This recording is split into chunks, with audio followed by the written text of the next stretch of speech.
Day 15 ng impeachment trial, napiga ng husto si PS Bank President Pascual Garcia III na muling tumayo sa witness stand. Patuloy kasing inusisa sa kanya ang tungkol sa dollar accounts ni Chief Justice Corona. Pero ilang beses iginiit ni Garcia na bawal sa batas ang pagsasalita at pagsasapubliko ng mga dokumento kaugnay nito. Na-question tuloy ng impeachment court kung paano nakuha ng prosecution ang mga dokumento patungkol sa mga bank account ni Corona. Live mula sa Senado, may report si Ruth Cabal. Ruth? Jessica, bago pa man maglabas ng temporary restraining order ang Supreme Court laban nga dito sa pagbubukas ng dollar account si Chief Justice Renato Corona, sinubukan na ng ilang senator judges na makakuha ng impormasyon tungkol dito. Pero paulit-ulit namang tumangging sumagot itong si PS Bank President Pascual Garcia III dahil daw baka malagay siya sa alanganin.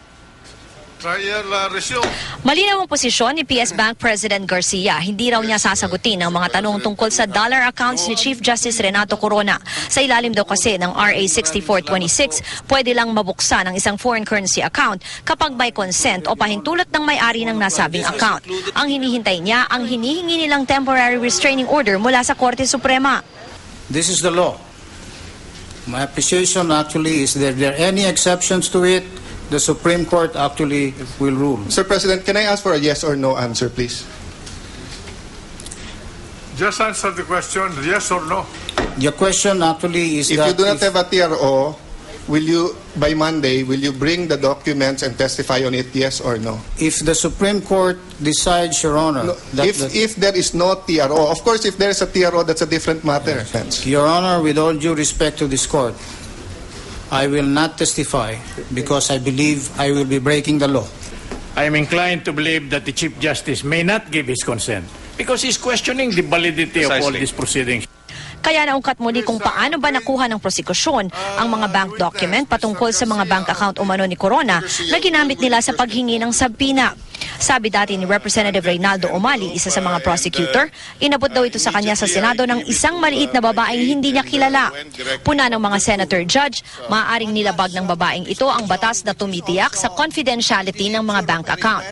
Kanina mismong si Presiding Officer Juan Ponce Enrile ang nagsabing iniimbestigahan na ito ng Bangko Sentral ng Pilipinas. Pero giit ni Garcia, hindi raw sa bangko nila galing ang leak.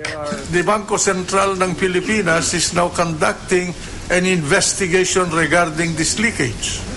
Not that As we are, Your Honor. we do not want the secrets to come out of involving anybody, but the fact is that this has a greater meaning to the nation, and that is the integrity of its banking system. Documents that were floating around did not come from the bank.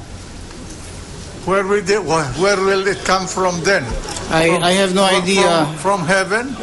I have no idea, Your Honor, because if we will compare them with the original documents, there are differences. Due respect. Paliwanag ni Garcia, ang bank manager at ang customer service officer ang nag-iingat sa mga dokumento ng bangko. The branch manager, sir, is Annabel Chongson. Yes, sir. How do you describe Chongson? Is she a little lady? I can't really say what the definition of a little lady is, but from my own perspective, she's not little. She's tall. You produce the original Yes, Your Honor. so that we can compare this. Then the prosecution will have a lot of things to answer for this if indeed they do not jive with your original document. Si Senator Franklin Drilon hindi naman pinalambas ang naunang testimonya ni Garcia kung saan lumabas na ilan sa bank accounts raw sa PS Bank Katipunan na sinasabing pag-aari ni Corona ay zero balance na. Gustong malaman ni Senator Drilon magkano raw kaya ang pera ni Corona nang buksan ng ilan sa mga account na ito. So what was the starting balance in 089-121-020-122, which was opened in 2009? I'm very sorry, Your Honor. We have prepared the information on the documents as based on the subpoena. Can you please stop making your own opinions? The Yes, Your subpoena Honor. was Sorry, issued Your by this court. Are you willing, can you bring the amount, the information of the amount, opening amount? May I We request, this witness, Your Honor, is a little smarter than what we think is. You answer the question. He is Be sure that you are telling us the truth, nothing but the truth. Because if you don't, and you're found out to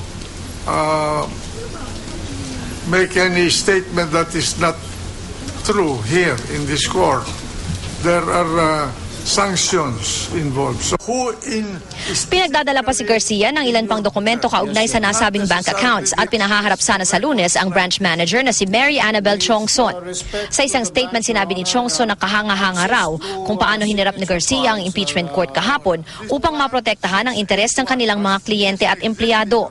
Samantala, sumalang din sa witness stand ng bank manager ng BPI Ayala Avenue na si Leonora Dizon at tinalakay ang checking account ni Corona sa kanilang bangko. Ayon sa kanilang records, nasa mahigit 5 milyong piso ang laman nito noong 2007. Noong 2008, bumaba ang ending balance nito sa mahigit 1.5 million pesos. Taong 2009, nang muli itong bumaba sa halos 700,000 pesos.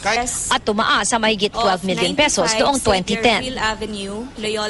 Jessica, tuloy pa rin yung pagpapasapina dito sa bank manager nitong PS Bank dito sa Katipunan sa Lunes. Pero dahil nga doon sa TRO na inilabas ng Korte Suprema, ang sabi ni Presiding Officer Enrile ay pagpapaliban muna yung discussion doon sa dollar accounts. Kaya sa Lunes ay tututok pa rin dito sa peso accounts raw ni Corona sa PS Bank. Jessica. Okay, Ruth, pakilinaw mo nga kasi ang hindi ko maintindihan, no? I think the bank president ng PS Bank, I mean for him, ang subpoena is for branch managers lang, di ba? Pero PS Bank took it upon themselves na ipadala no less than their president and maraming na-extract na impormasyon sa kanya kahapon.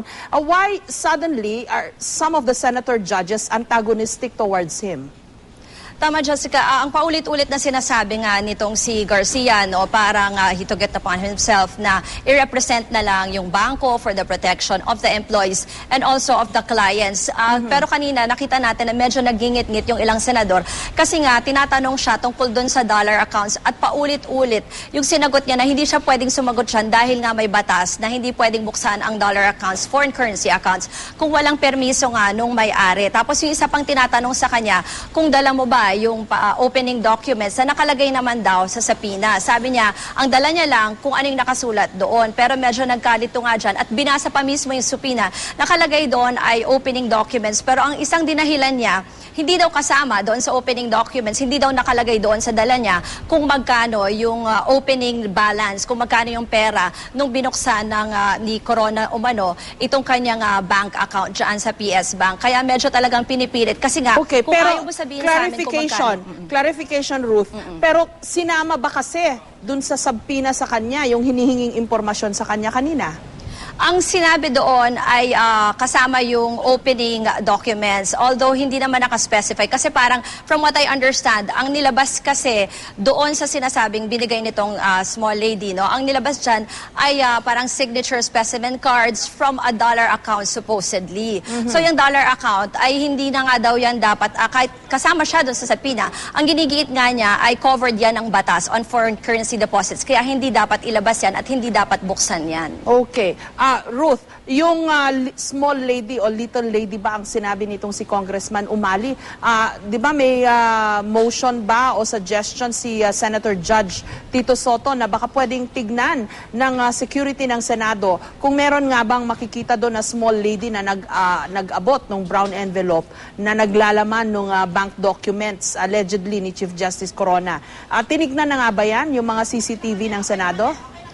Kinausap natin kanina yung Sergeant at Arms dito, si General Balahaja, no? Ang sinasabi niya, there was no formal order, hindi na formalized dyan mismo sa korte yung pagtingin nga dyan sa CCTV. Pero from our impression, tinignan na nila yan. Pero ang sinabi ay ayaw niya sabihin sa atin kung may babae ba talaga dyan or kung ano talaga laman nung CCTV video nila. No? Pero from what happened today, at sinabi na rin nga na BSP rin mismo yung nag-iimbestiga, most likely magkakaroon ng formal na investigasyon dyan ang Senado. At sinabi na rin naman ni Senate President Enrile na dapat managot kung talaga namang medyo peke or talagang leak yung mga documents na yan na sinasabing galing daw sa PS Bank. Okay, dahil sinabi ni Garcia na magkaiba yung naunang lumutang na mga bank documents dun sa original, no? Okay, so kaya pala isipan kung saan daw talaga nanggaling yan kasi he was stressing na it didn't come from his office, it didn't come from his employees from PS Bank dyan sa Katipunan. okay, so totoong merong small lady. Hindi rin tayo masagot kanina kung totoong may babae talaga dun sa video o wala. Pero from what we believe ay may impormasyon na ring hawak itong Sergeant at Arms dito sa Senado. Okay, maraming salamat, Ruth Cabal.